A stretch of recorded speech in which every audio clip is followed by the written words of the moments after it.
네, 오늘 말씀 제목은 생명 가지기 그리고 생명 지키기입니다. 지금 소유하고 계신 물건이 몇 개 정도이십니까? 오래전에 우리 선조들은, 옛날 사람들은 50개에서 100개 정도의 물건이면 충분한 그런 삶을 살았습니다. 요즘은 아주 많게는 10,000개가 넘는 물건을 소유하고 있다고 합니다.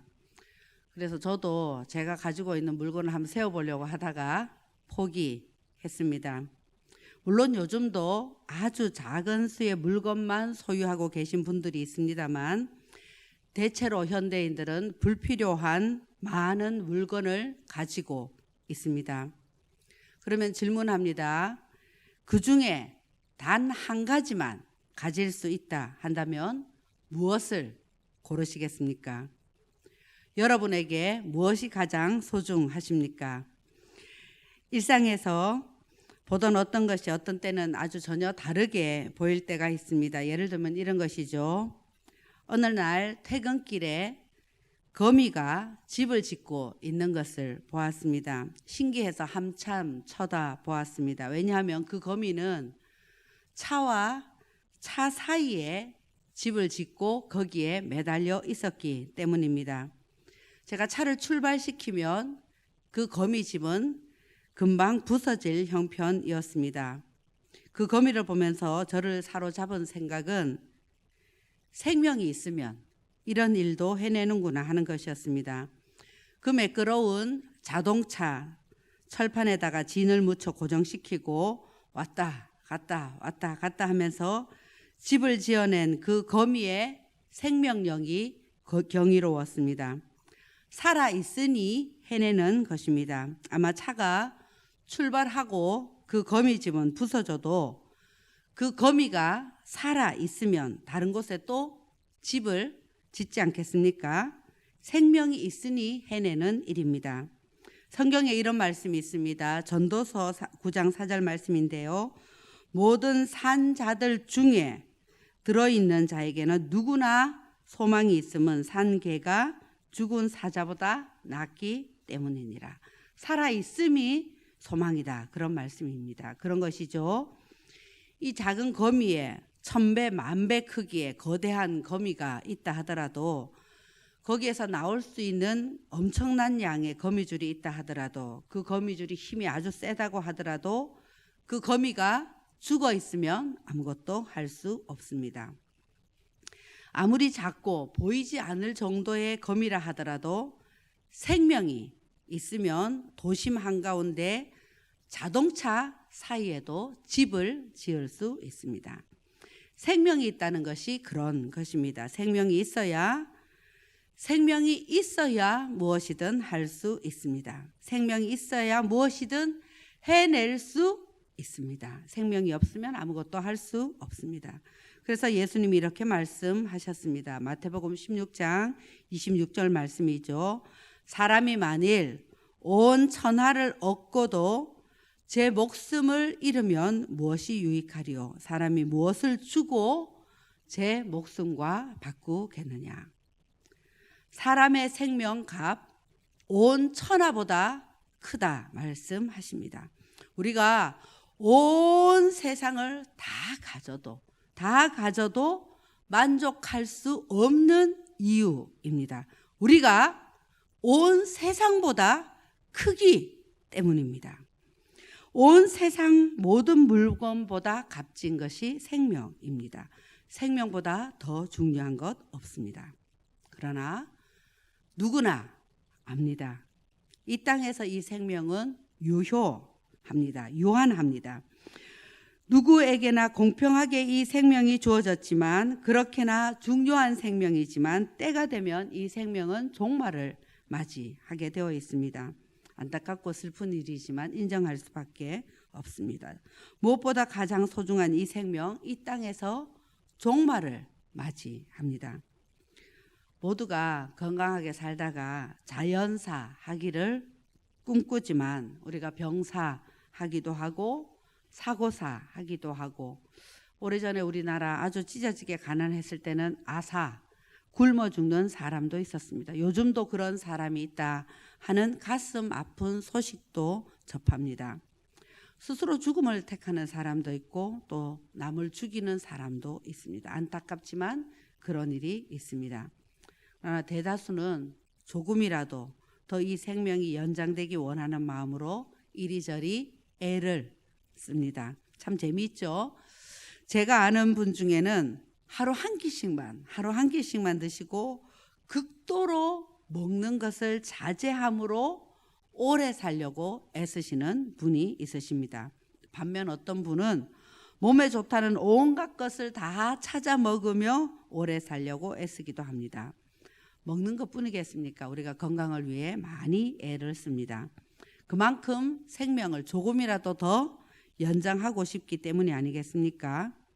그러나 이 생명 영원하지 않습니다. 길어봐야 100세, 넉넉히 잡아줘도 120세일 것입니다. 모두가 죽습니다.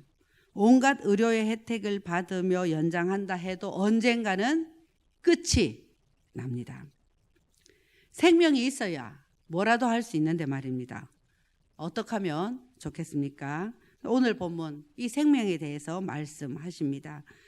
또 증거는 이것이니 하나님이 우리에게 영생을 주신 것과 이 생명이 그의 아들 안에 있는 그것이니라. 아들이 있는 자에게 생명이 있다. 하나님 아들이 없는 자에게 생명이 없다. 영원한 생명, 영생을 이야기하고 있습니다. 아십니까?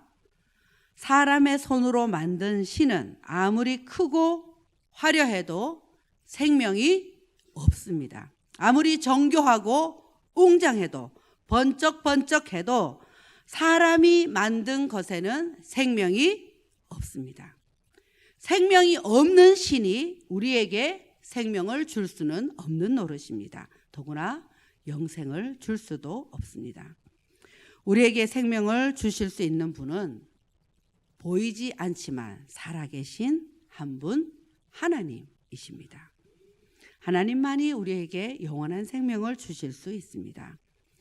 우리가 이런저런 것으로 만든 하나님이 아니라 우리를 만드신 창조주 하나님이십니다.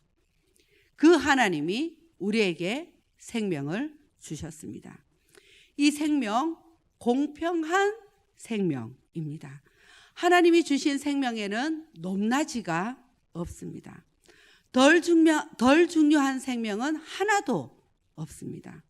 모든 생명은 하나님이 주셨기에 그 생명의 주인이 하나님이시기에 소중하지 않는 생명은 하나도 없습니다. 아무리 어린 생명이라 하더라도, 심지어 뱃속에 있는 생명이라 하더라도, 아무리 연로하신 분의 그런 생명이라 하더라도 수입과 상관없이, 지력과 상관없이 모든 생명은 존귀합니다. 소중합니다. 근데 이 존귀한 생명 종말을 맞이해야 합니다. 오늘 본문에서는 이 생명을 영원히 지킬 수 있는 길 하나님이 주셨다 알려주고 있습니다. 하나님이 우리에게 영생을 주셨다. 이 생명이 그의 아들 안에 있다 알려주고 있습니다. 그의 아들 누구십니까? 예수님이십니다. 참 생명이 예수님에게 있습니다. 영원한 생명이 예수님에게 있습니다. 온 천하보다 귀한 우리의 생명을 지키기 위해 우리는 예수님이 꼭 필요합니다. 어떤 분에게는 너무나 쉬운 이야기일 수 있지만 어떤 분에게는 너무나 어려운 이야기일 수 있습니다. 혹 자기가 한 어떤 행동에 깜짝 놀라신 적이 있으십니까? 아니면 마음속으로 하고 있는 어떤 악한 생각, 스쳐 지나가는 악한 생각 때문에 놀라신 적이 있으십니까? 누가 성질을 건드려서 버럭하고는 스스로 위안하기를 내가 화낸 것은 저 사람이 나를 건드렸기 때문이야 하며 투덜거려 보신 적이 있으십니까? 우리가 어떤 존재인지는 누가 건드려서 우리 속에 있는 것이 튀어나올 때에 알 수 있습니다. 그 튀어나온 그것이 바로 우리입니다. C.S. 루이스라는 신학자가 쓴 순전한 기독교에는 이것을 이렇게 설명합니다. 지하실에 쥐가 있을 때에는 갑자기 들어가 봐야 잘 볼 수 있는 법이다. 갑자기 들어갔다고 해서 없던 쥐가 생기는 것이 아니다. 다만 쥐들이 숨을 틈이 없어지는 것뿐이다. 마찬가지로 갑자기 화를 돋우는 일이 생겼기 때문에 좋았던 성질이 갑자기 못돼지는 것이 아니다. 다만 그 갑작스러운 상황이 내 못된 성질을 드러내 주었을 뿐이다. 우리 영혼의 지하실에는 분명히 분노와 복수심이라는 쥐가 늘 살고 있다. 우리가 어떤 존재인지를 잘 설명해 주고 있습니다. 하나님이 주신 생명이 이 땅에서 종말을 맞이할 수밖에 없는 이유이기도 합니다. 그래서 모든 사람은 하나님의 아들이신 예수님이 꼭 필요합니다. 예수님이 우리의 이 끔찍하고 스스로 도저히 해결할 수 없는 이 죄성으로 인한 모든 악함을 대신하여 십자가에 죽어 주신 것입니다. 끝없는 탐욕, 10,000개가 넘는 물건을 가지고서도 또 무엇인가를 더 원하는 이 끝없는 탐욕, 시기 질투, 분냄, 술 취함, 미워함, 분쟁, 다툼, 거만함, 게으름, 방종, 위선, 완고함, 음란함, 자기중심성 등등 예수님이 죽어주시지 않으면, 예수님의 십자가가 아니면 도저히 해결할 수 없는 죄성입니다. 뿌리가 깊고 커서 우리의 힘으로는 해결할 수 없는 것들입니다. 스스로 이것을 해결하려고 하는 것은 맨몸으로 달나라에 가려고 하는 것 같은 무모함입니다. 그래서 예수님이 죽으셨습니다. 우리 한 사람 한 사람에게 생명을 주시려고, 다시 생명을 주시려고, 그 생명을 영원히 지켜주시려고 예수님이 자신의 몸과 피를 내어 주셨습니다. 내가 바로 이 예수님이 꼭 필요한 존재임을 깊이 인정하고 그 예수님을 내 삶 가운데 그분을 모실 때 우리는 영원한 생명을 소유한 자가 되어집니다. 하나님의 아들 예수님에게 생명이 있습니다. 아들이 있는 자에게 생명이 있고 하나님의 아들이 없는 자에게는 생명이 없습니다. 하나님의 주신 생명 예수님으로 말미암아 영원히 지켜지게 되어졌습니다. 그러면 또 질문해 봅니다. 그럼 이 영원한 생명을 가지고 지키게 된 우리가 이 땅에서 사는 동안 실제적으로 무엇이 달라지게 되겠습니까? 방향이 달라집니다. 우리가 이 예수님을 마음에 모시게 되면 쳐다보는 방향이 달라집니다. 걸어가는 방향이 달라집니다. 보이는 화려하고 멋진 것에 가했던 시선이 영원한 하나님 나라를 향하게 됩니다. 더 많은 것, 더 좋은 것을 향하던 걸음이 멈추어지고 이런 질문을 하게 됩니다. 내가 하는 이 일이, 내가 하는 이 말이, 내가 하는 이 행동이 하나님을 사랑하는 방향인가? 내가 지금 하는 이 일이, 내가 지금 하는 이 말이, 내가 지금 하는 이 행동이 사람을 바르게 사랑하는 일인가?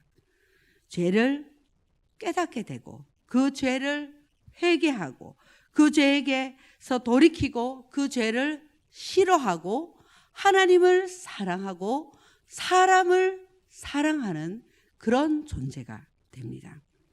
시작은 아주 작은 변화처럼 느껴질 수 있지만 그 결과는 엄청난 것입니다. 영원한 생명을 소유한 자답게 살다가 영원한 하늘나라에 가게 되면 그것이 얼마나 엄청난 일인가 알게 되실 것입니다.